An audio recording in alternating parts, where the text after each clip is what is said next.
आपल्या जळगावच्या राजकारणात सध्या जाम गरमी वाढली आहे. कारण जळगाव महानगरपालिकेच्या निवडणुकीचा बिगुल वाजलाय आणि आता वेळ आली आहे ती थेट मैदानात उतरण्याची.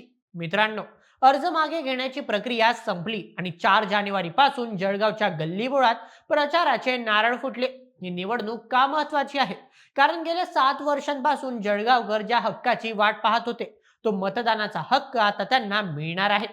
आजच्या व्हिडिओमध्ये आपण पाहणार आहोत की महायुतीने विजयासाठी कोणता मेगा प्लॅन आखलाय, महाविकास आघाडीने भाजपला रोखण्यासाठी कोणते हुकुमी ऐक्य बाहेर काढले आहेत आणि सर्वात महत्त्वाचं म्हणजे 20 जागांवर होणारी काटेकी टक्कर कोणाचा नशीब बदलणार. विषय गंभीर आहे, त्यामुळे व्हिडिओ शेवटपर्यंत नक्की पहा. चला सुरू करूया जळगावचा हा हाय व्होल्टेज राजकीय ड्रामा आजच्या व्हिडिओमध्ये. नमस्कार, मी नील सोनार, तुम्ही पाहत आहात बोल एमएच. सुरुवात करूया 4 जानेवारीच्या त्या संध्याकाळपासून, जेव्हा अधिकृतपणे या युद्धाची सुरुवात झाली. पिंपळाळ्यातील भवानी माता मंदिरात महायुतीच्या प्रचाराचा पहिला नारळ फुटला. भाजपचे प्रदेशाध्यक्ष रवींद्र चव्हाण स्वतः हजर होते. नारळ फुटला आणि जळगावमध्ये प्रचाराचा रणशिंग फुकलं गेला. पण मित्रांनो, महायुती यावेळी फुल फॉर्म मध्ये आहे. भाजप आणि शिंदे सेनेने या निवडणुकीला प्रतिष्ठेचा मुद्दा बनवलाय. कसं ते त्यांच्या नियोजनावरून दिसतंय. या निवडणुकीत केवळ स्थानिक नेतेच नाही, तर राज्याचे दिग्गज नेते जळगावच्या रस्त्यांवर उतरणार आहेत. चला त्यांच्याबद्दल सविस्तर जाणूया. सर्वप्रथम देवेंद्र फडणवीस. खुद राज्याचे मुख्यमंत्री देवेंद्र फडणवीस यांचा भव्य रोड शो आयोजित करण्यात आला आहे. जेव्हा फडणवीस रस्त्यावर उतरतात तेव्हा भाजप कार्यकर्त्यांचा उत्साह गगनाला भिडतो. हे आपण अनेकदा पाहिले. त्यानंतर द्वितीय, एकनाथ शिंदे. शिंदे सेनेची ताकद दाखवण्यासाठी उपमुख्यमंत्री एकनाथ शिंदे यांचाही रोड शो होणार आहे.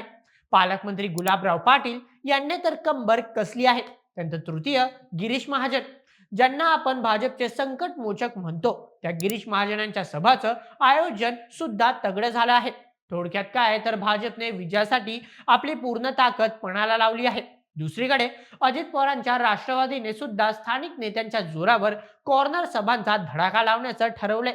जिल्हाध्यक्ष संजय पवार यांनी तर अजितदादांच्या सभेसाठी फिल्डिंग लावली आहे. म्हणजेच काय, तर महायुतीचा प्लॅन क्लिअर आहे. शक्ती प्रदर्शन करा आणि वातावरण निर्मिती करा. आता वळूया दुसऱ्या बाजूला. महाविकास आघाडी या मेगा शोला कसं उत्तर देणार, त्यांच्याकडे काय प्लॅन आहे? महाविकास आघाडीने आपली रणनीती थोडी वेगळी ठेवली आहे. रोड शो पेक्षा त्यांनी स्थानिक नेते आणि आक्रमक वक्ते यांच्यावर मदार ठेवली आहे. उद्धव सेनेची रणनीती पहा. उद्धव ठाकरे किंवा आदित्य ठाकरे यांच्या सभा अजून फिक्स नाहीत, पण त्यांची जी आक्रमक फौज आहे ती मात्र जळगावात दाखल होणार आहे. कोण आहेत हे नेते, चला पाहूया. सर्वप्रथम सुषमा अंधारे. आपल्या धारदार वक्तृत्वासाठी ओळखल्या जाणाऱ्या सुषमा अंधारे जळगावात धडाडणार आहेत. विरोधकांचा समाचार घेण्यात त्या माहीर आहेत. त्यानंतर द्वितीय, नितीन बानगुडे पाटील. शिवचरित्राचे गाढे अभ्यासक आणि आक्रमक वक्ते नितीन बानगुडे पाटील यांच्या सभाचं सुद्धा नियोजन आहे. दुसरीकडे शरद पवारांच्या राष्ट्रवादीने सुद्धा आपले तरुण तडफदार नेते मैदानात उतरवले आहेत. रोहित पवार आणि प्रदेशाध्यक्ष जयंत पाटील यांच्या सभा होणार आहेत. पण इथे सर्वात महत्वाचा फॅक्टर आहे, तो म्हणजे एकनाथ खडसे. नाथा भाऊ पुन्हा एकदा मैदानात उतरणार आहेत आणि जेव्हा खडसे बोलतात तेव्हा जळगावचं राजकारण ढवळून निघतं. हे वेगळं सांगायला नको. मवी अनेक कोपरा सभांवर जास्त भर दिलाय. म्हणजे मोठ्या गर्दीपेक्षा गल्लीबोळात जाऊन मतदारांशी भेट संवाद साधण्याचा त्यांची स्ट्रॅटेजी दिसते. त्याशिवाय वंचित बहुजन आघाडीने सुद्धा प्रकाश आंबेडकरांच्या सभेचं नियोजन करून निवडणुकीत रंगत आणली आहे. मनसे, सपा आणि एमआयएम हे सुद्धा आपल्या प्रभागात जोर लावत आहेत. आता म्हणजे व्हिडिओच्या सर्वात महत्वाच्या भागाकडे वळूया. लढतीचं गणित. जळगाव मनपाच्या आखाड्यात नेमकं कोण कोणाशी भिडणार आहे?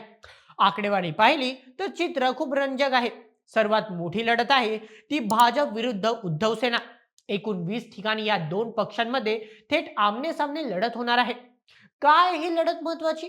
कारण भाजप लढत आहे 47 जागांवर, उद्धव सेना लढत आहे 38 हून अधिक जागांवर. त्यामुळे महापालिकेत सत्ता कोणाची येणार हे या 20 जागांचे निकालच ठरवणार आहेत. त्या खालोखाल शिंदे सेना विरुद्ध उद्धव सेना अशी लढत 11 ठिकाणी आहे. म्हणजे इथे शिवसेना विरुद्ध शिवसेना असा सामना रंगणार आहे. भावनिक मुद्दे, पक्षफुटीचा राग आणि स्थानिक विकास यावर इथे मत पडतील. तसेच भाजप विरुद्ध शरद पवार गटाचे राष्ट्रवादी यांच्यात ही 11 ठिकाणी लढत आहे. या लढतीबद्दल नेते काय म्हणतात ते पहा. पालकमंत्री गुलाबराव पाटील म्हणतात, आमची खरी लढत उद्धव सेनेशी आहे, पण महायुती म्हणून आम्ही सामुदायिक प्रचार करू. तर दुसरीकडे उद्धव सेनेचे संजय सावंत म्हणतात, ज्यांनी 7 वर्ष आमचा मतदानाचा हक्क हिरावून घेतला आणि दमदाटी केली, त्यांच्यासाठी आमचा लढा आहे.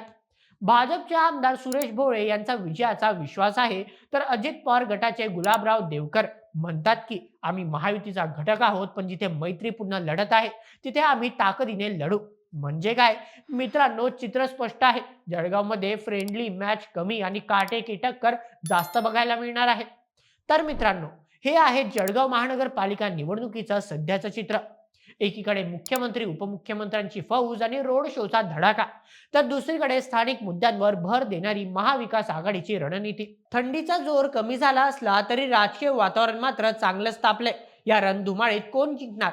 फडणवीस शिंदेचा करिश्मा चालणार की जळगावकर स्थानिक नेत्यांच्या पाठीशी उभे राहणार? भाजप विरुद्ध उद्धव सेनेच्या त्या 20 जागांवर बाजी कोण मारणार? तुम्हाला काय वाटतं? जळगावकर भगवा फडकणार की कवळ फुलणार? तुमचं मत आम्हाला कमेंटमध्ये नक्की कळवा आणि अशाच व्हिडिओसाठी सबस्क्राईब करा बोल एम एच आपल्या युट्यूब चॅनलला. धन्यवाद.